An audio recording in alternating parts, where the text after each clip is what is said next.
People who've escaped a cult, what horrifying secrets did you discover? I was 14 when Father Silas called my name during morning prayer and said I'd been chosen for the harvest, and everyone around me started crying tears of joy while I felt my stomach drop because my brother Matthias had been chosen 3 years ago, and I hadn't seen him since he walked through that red door. The harvest ceremony happened every autumn at our compound, where 50 of us children lived in what we called the Garden of Divine Purpose, and every year 3 or 4 teenagers would be selected to transcend their earthly bodies and join the ascended ones in eternal paradise. Or at least that's what Father Silas told us when we'd gather in the main hall and watch our siblings disappear forever. I remember being 7 years old and asking Mother Deborah why the chosen ones never came back to visit, and she slapped me so hard my ear rang for 3 days, saying that questioning God's plan was the first step toward corruption and damnation. We weren't allowed to speak the names of the harvested children after they left, because Father Silas said their earthly identities had been shed like snakeskin, and they existed now as pure light and energy in service to the divine. But sometimes late at night I'd whisper Matthias's name into my pillow and wonder if he could hear me from paradise. The compound sat deep in the forest, surrounded by chain-link fence topped with barbed wire that Father Silas said protected us from the corrupted world beyond,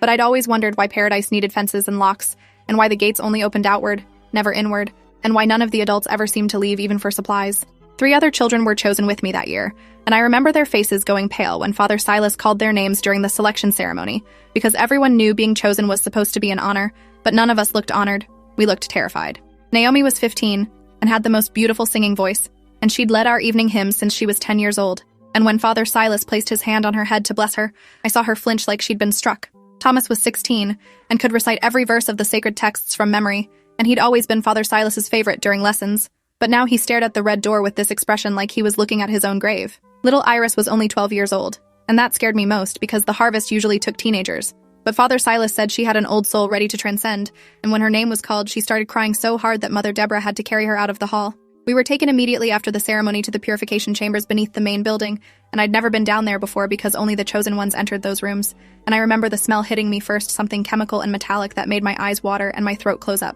Mother Deborah separated us into individual cells that were maybe 6 feet by 8 feet with concrete floors and a single cot and a bucket in the corner, and she said we'd spend the next 7 days preparing our vessels for transcendence through fasting and meditation and sacred medicines. The sacred medicines came 3 times a day in the form of white pills that Mother Deborah would watch us swallow, and at first I took them obediently, because I'd never questioned the compound's rules in my entire life, but within an hour of taking that first dose, I felt like I was floating outside my own body. Everything seemed distant and unimportant, and when Mother Deborah came back to measure my arms and legs with a fabric tape, I couldn't even feel confused about why she needed my measurements because the pills made all my questions feel fuzzy and irrelevant. She wrote numbers in a leather journal, muttering under her breath about compatibility and market value and optimal harvest timing, and those words should have terrified me, but they just drifted past my drugged consciousness like leaves on water. On the second day, she brought this machine with her that she pressed against my chest and abdomen, and I could hear beeping sounds and see green lines on a small screen, and she'd